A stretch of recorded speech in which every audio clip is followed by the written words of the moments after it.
और triple C में ये 23 में पूछा गया है। 23 अप्रैल में कई 2-3 जिले के क्वेश्चन है जो हमको टिपिकल लगा नया, हमने नोट कर दिया। देखिए 4 बाइट को एक वर्ड के रूप में जानते हैं। जैसे 8 बिट का एक बाइट होता है, ठीक, और 4 बिट का एक निप्पल होता है, ठीक है। कह रहा है 4 बाइट को एक वर्ड के रूप में जानते हैं। वर्ड का मतलब हुआ जो हम कंप्यूटर पे एक शब्द लिखते हैं। एक शब्द जो होगा वही हमारा वर्ड होगा।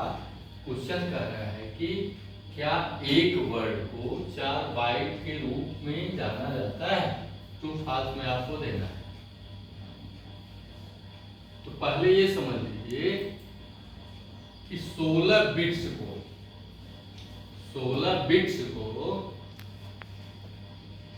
किसमें डिफाइन करेंगे? 2 वर्ड में। 2 वर्ड जो होगा आपका इसमें होगा 16 बिट में होगा, और 16 बिट जो होगा वो कितने के बराबर होगा? 2 बाइट के बराबर होगा, ठीक है जी।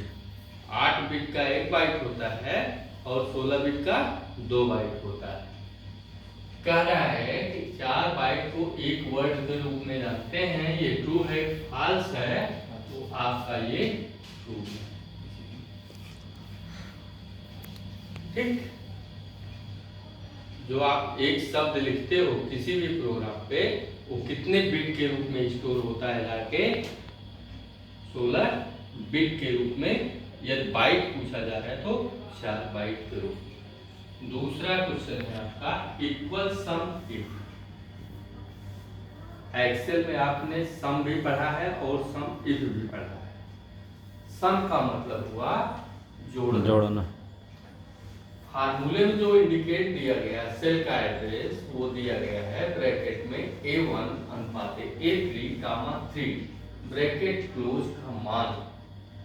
यदि A1, A2, A3, A4, A5 क्रमशः किस वैल्यू में दर्शाया गया है? 4, 2, 3, 5, 6 हो तो मान क्या होगा इसका? 4, 2, 3, 5।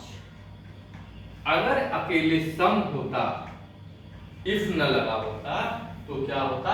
इन सबको हम जोड़ देते, ठीक है।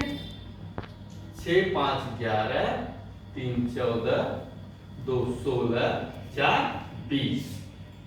अगर इफ न लगा होता तो इसका आंसर क्या आ जाता? 20 जाता। यहाँ पे ऑप्शन आपका 20 नहीं है। सम इफ में क्या करेगा?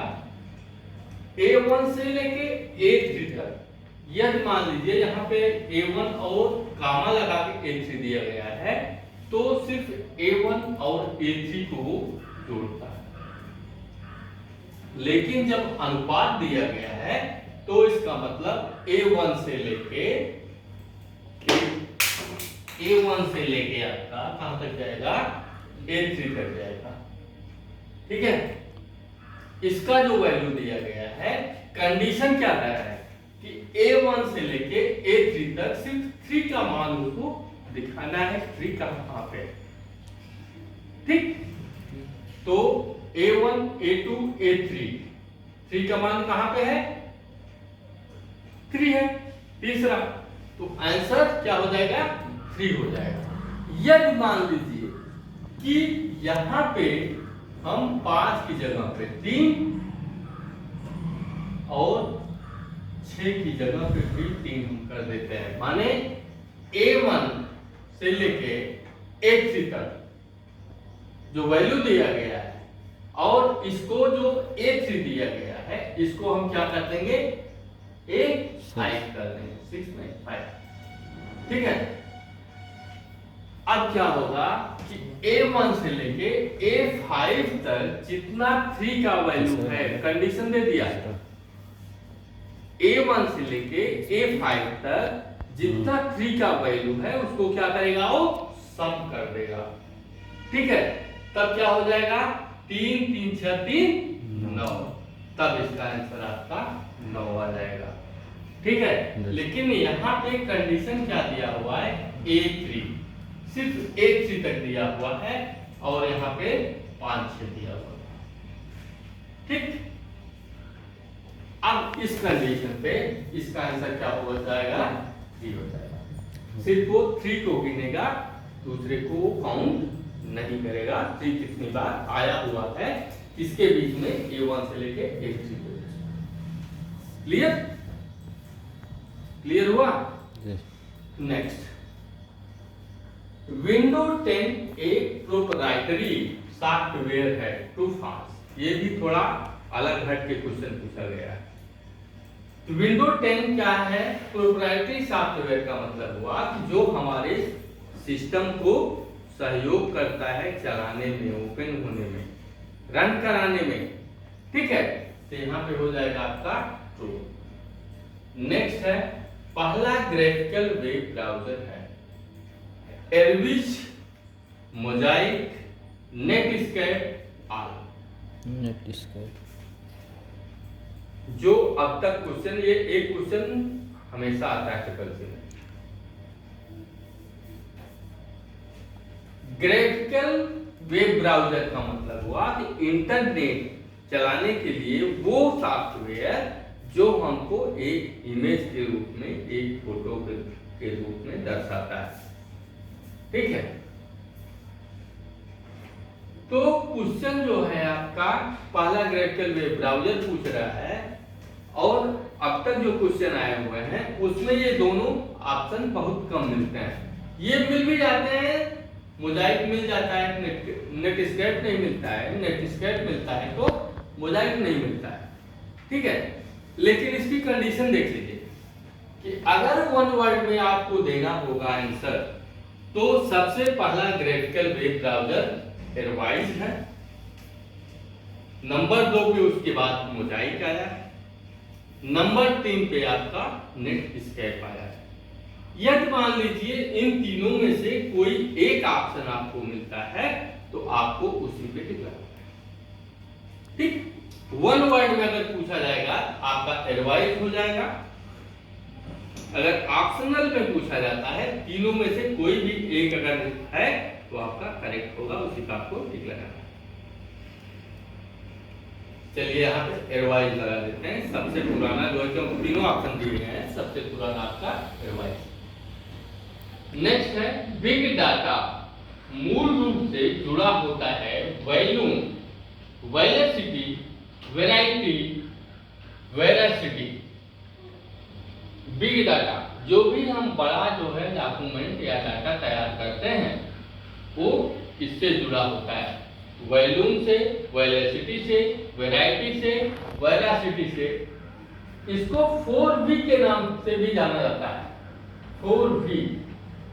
इसका मतलब ये चारों जो है ऑप्शन आपके बिग डाटा में से जुड़े होते हैं और इसमें से कोई भी एक ऑप्शन अगर आपको मिलता है तो आपका क्या होगा, करेक्ट होगा। ठीक, जी सर।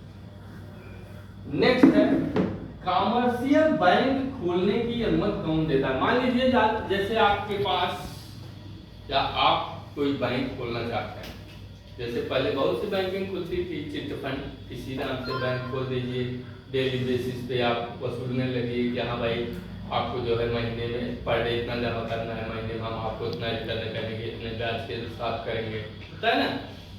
तो इसके लिए क्या होता है, मंडल से हमको रजिस्ट्रेशन कराना पड़ता है चिट फंड ऑफिस से कि हम एक बैंक खोलना चाहते हैं, उसकी ब्रांच खोल के एक मैनेजर, 2 कंप्यूटर, 2 सहायक बैठा के 1-2 एजेंटों को आप कमीशन पे सेट कर सकते हैं। हाँ भाई, लोकल जो है जितने उस तरह के छोटे दुकानदार हैं उनसे पर डे आप इतना जो है वसूली करके लाओ, इतना तुम्हारा कमीशन होगा और जो है उनको ये मिलेगा इतना करके।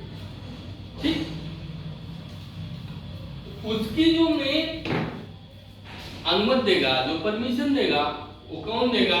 आरबीआई देगा अंडर एक्ट 1949, सेंट्रल गवर्नमेंट या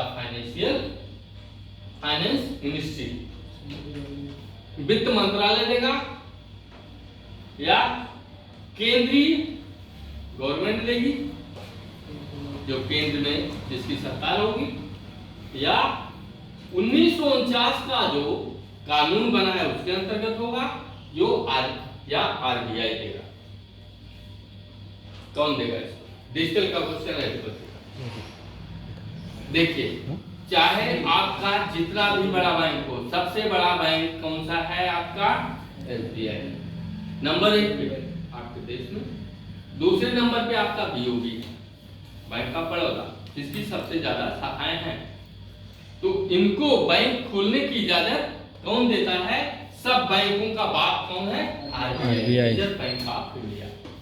यही अनुमति देता है। कंडीशन क्या होती है कि वो 1949 का जो कानून बना है उसके अंतर्गत होना चाहिए, और सेंट्रल गवर्नमेंट जो जिसकी होगी उसी का के हिसाब से आरबीआई काम करेगी, और फाइनेंस मिनिस्ट्री के अंतर्गत ये आता है।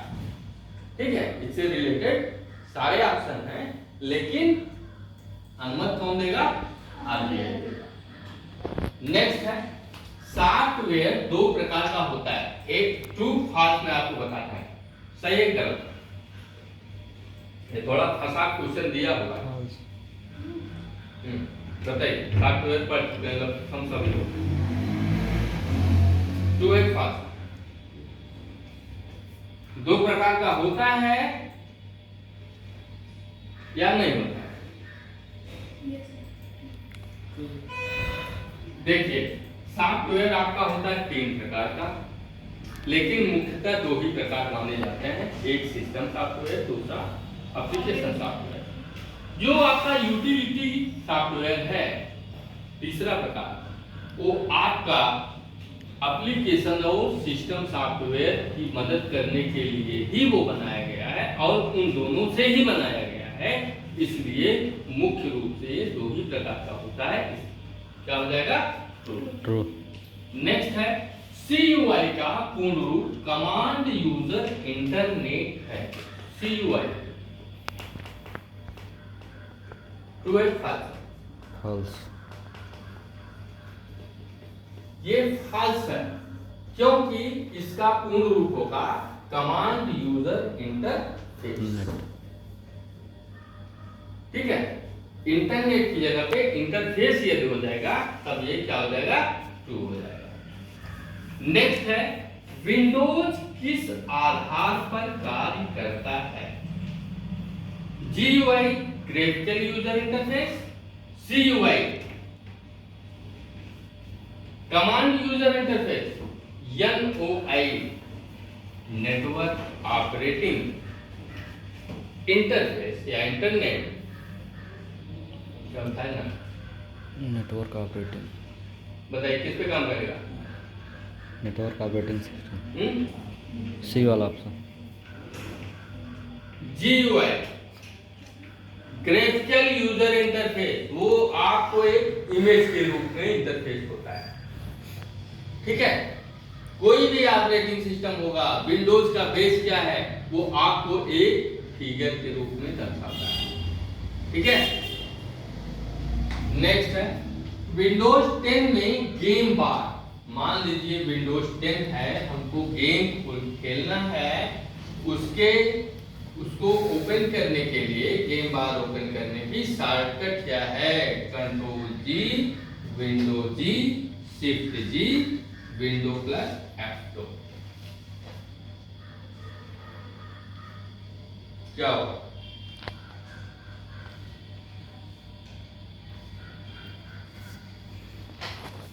Ctrl+G किसका है? गो टू का है।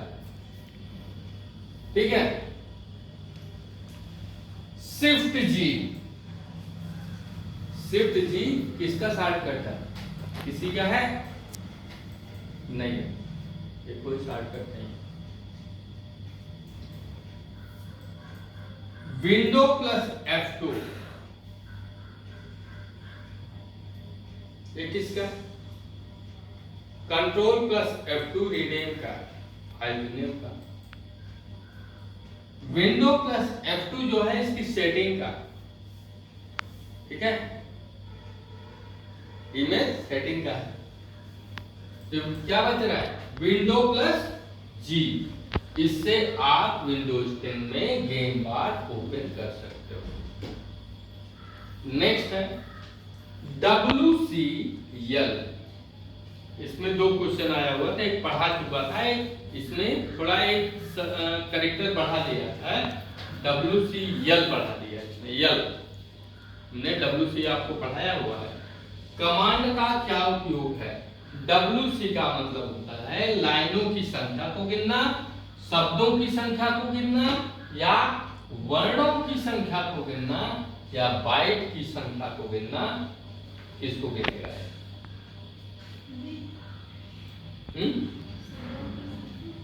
देखिए WC क्या कहता है, वर्ड काउंट का फुल फॉर्म, ठीक है। वर्ड क्या हुआ, शब्दों को गिनना। लेकिन कह रहा है यल का मतलब लाइनेक्स विंडोज, लाइनेक्स विंडोज की बात कर रहा है। तो इसमें क्या करता है, लाइनों की संख्या को गिनता है, चाहे इसको लाइनेक्स समझ लो चाहे लाइन समझ लो, यल से, ठीक है। ये क्या गिनेगा, कितनी लाइन आपने लिखा हुआ उसको दर्शाएगा। नेक्स्ट है एचडी का लॉजिक कार्ड खराब होने पर एरर नंबर क्या देता है। जैसे मान लीजिए कभी कभी हम इंटरनेट पे कोई चीज सर्च कर रहे हैं, वो हमारे गूगल पे या इंटरनेट पे नहीं है, तो हमको क्या नंबर मिलता है, एरर 4004, ठीक है। इसका मतलब ये वेबसाइट पे इसका कोई एड्रेस या कोई लोडिंग या कोई सूचना नहीं है। उसी तरह से यदि मान लीजिए आपके कंप्यूटर का हार्ड डिस्क खराब हो गया है, उसका लॉजिक कार्ड जो मेन रूप से वर्क करता है, तो एरर नंबर क्या देगा, जो संख्या आएगी वो क्या होगी, उस किस नंबर से हम जान पाएंगे कि हार्ड डिस्क का लॉजिक कार्ड खराब हो गया है। 1620 वाला ऑप्शन, दूसरा 1701, तीसरा 1001, चौथा है 2004। यदि लॉजिक कार्ड हमारा खराब होता है तो हम आपको जो कोड दिखेगा वहां पे एरर का, एरर के सामने 1701 दिखेगा। इससे हम समझ सकते हैं कि हमारे हार्ड डिस्क का लॉजिक कार्ड। नेक्स्ट है CMYK से क्या तात्पर्य है। इस क्वेश्चन को कई बार हम दे चुके हैं, क्या कोई बताएगा क्या CMYK ये किससे रिलेटेड, पहले इसको बताइए आप लोग।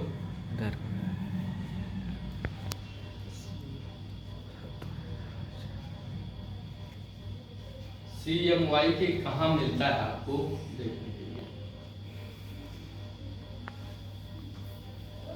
कहीं नहीं मिला, नहीं मिला ना, कहाँ, करेक्ट। प्रिंटर का जो हमारा कलर होता है, जो कलर पड़ता है उसमें उसका कोड होता है। प्रिंटर में वहीं उठा पीछे देख लो, दिखेगा आपको CMYK। C से ज्ञान, आसमानी कलर उसमें पड़ता है। प्रिंटर का जो कलर होता है आसमानी कलर, मैजेंटा गुलाबी पड़ता है, येलो पीला पड़ता है, और K से ब्लैक, ठीक है। ये 4 कलर हमारे प्रिंटर में पड़ते हैं, और इसका एक ऑप्शन हो जाएगा यहाँ पे R, यही करेक्ट होगा, ठीक। प्रिंटिंग के लिए ये 4, अगर कलर प्रिंटिंग हमको लेना है प्रिंटर से, तो ये 4 कलर हमको उसमें डालना आवश्यक है। उसका जो टैंक होता है, C वाले में हम आसमानी कलर डालेंगे, M वाले में मैजेंटा गुलाबी कलर डालेंगे, येलो वाले में हम पीला कलर डालेंगे, और K वाले में हम ब्लैक इंक को करेंगे, तब हमारा कलर प्रिंटर वर्क करता है, ठीक।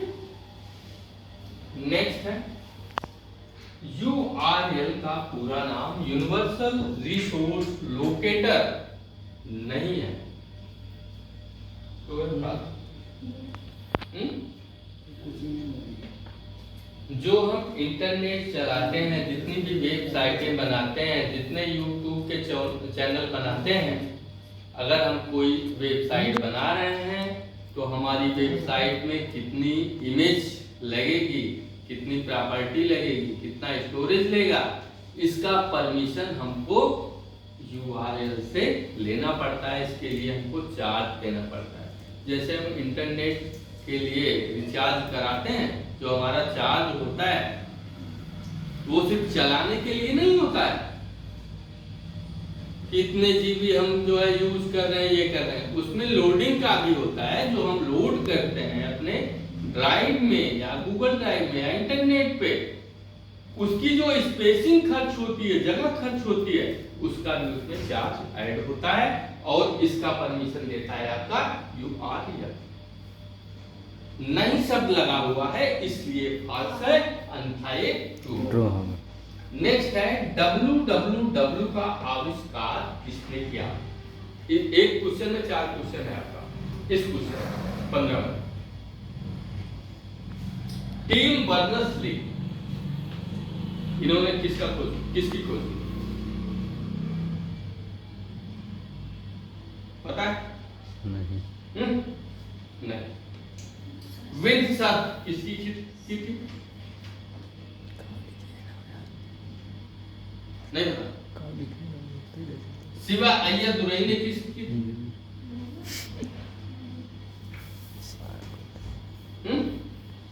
सब इंटरनेट से है। देखो www का आविष्कार टिम बर्नर्स-ली ने किया है। जो सबसे ज्यादा आपको क्वेश्चन फंसाते हैं CCC में या DCM में, जो भी क्वेश्चन आते हैं, जीमेल और ईमेल में क्या अंतर है? जीमेल और ईमेल, ईमेल जो जीमेल के द्वारा सेंड किया जाता है किसी भी डाटा। जीमेल क्या होता है? कोई भी ईमेल बनाने या उसका सब्जेक्ट को भेजने की एक शाखा है, जैसे याहू मेल, उसी तरह जीमेल।